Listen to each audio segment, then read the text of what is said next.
Shalom, salam sejahtera bagi kita semua. Perkenalkan, nama saya Jessica Koyong dengan NIM 20604019, mahasiswa semester 2 di jurusan Pendidikan Sejarah Fakultas Ilmu Sosial Universitas Negeri Manado. Di kesempatan kali ini, saya akan membahas sedikit tentang Kerajaan Mataram kuno. Kerajaan Mataram kuno berdiri pada abad ke-8 di Jawa Tengah dengan julukan Bumi Mataram. Wilayah tersebut dikelilingi oleh Gunung Tangkuban Perahu, Gunung Sindoro, Gunung Sumbing, Gunung Merapi Merbabu, Gunung Lau, dan Gunung Sewu. Selain itu, wilayah tersebut juga dialiri oleh beberapa sungai seperti Sungai Bogowonto, Sungai Progo, Sungai Elo, dan Sungai Bengawan Solo. Kerajaan Mataram kuno adalah kerajaan yang masuk dalam kerajaan Hindu-Buddha di Indonesia. Kerajaan ini eksis memimpin pada abad ke-8 hingga 10 Masehi.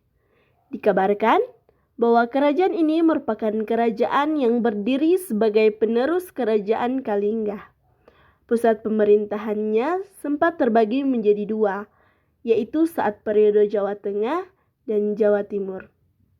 Saat berada di Jawa Tengah, tepatnya di Bumi Mataram, kerajaan ini dipimpin oleh Wangsa Sanjaya dan Wangsa Sailendra pada tahun 732 hingga 929 Masehi.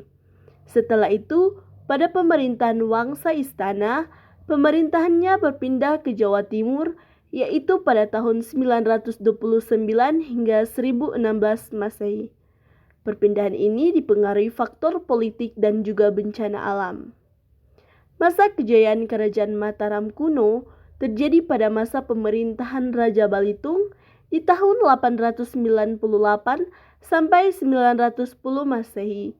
Pada masa pemerintahannya, Kerajaan Mataram kuno berhasil memperluas kekuasaan hingga masuk ke wilayah Malang, Jawa Timur. Kerajaan Mataram kuno juga dikenal sebagai Kerajaan Medang, yakni kerajaan dengan corak agraris. Ada 3 wangsa atau dinasti yang dulu pernah menguasai Kerajaan Mataram kuno, yakni Wangsa Sanjaya, Wangsa Sailendra, dan Wangsa Istana.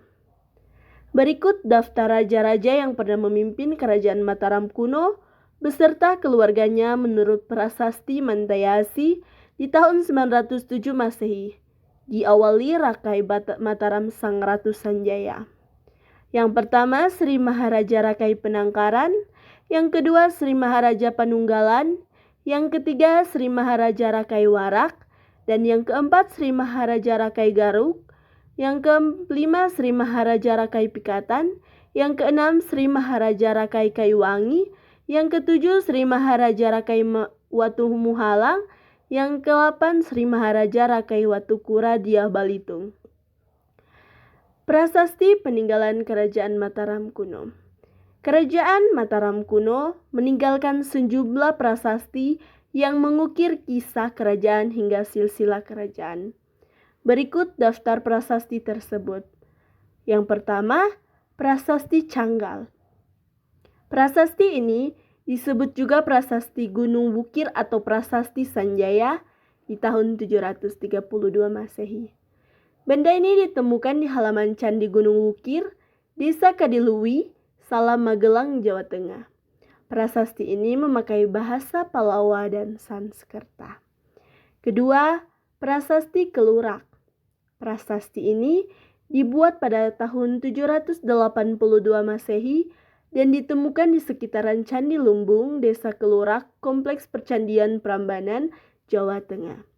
Prasasti ini berisi tentang didirikannya sebuah bangunan suci untuk arca Manjusri yang diperintah oleh Raja Indra Sri Sanggaramandancaya. Dan yang ketiga, Prasasti Mantayasi. Prasasti ini ditemukan di Kampung Matese, Magelang Utara, Jawa Tengah. Prasasti ini berisi daftar silsilah raja-raja Mataram sebelum Raja Belitung. Selain itu, di dalamnya juga membuat bahwa Desa Mantayasi ditetapkan Belitung sebagai desa bebas pajak.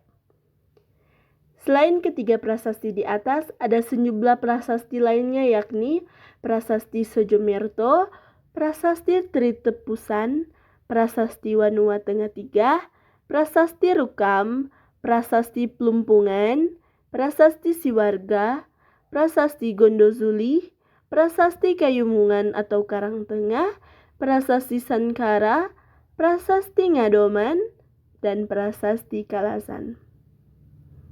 Itulah sejarah dan silsilah kerajaan Mataram kuno kekinian. Kita harus menjaga budaya serta peninggalan kerajaan Mataram kuno agar tetap lestari.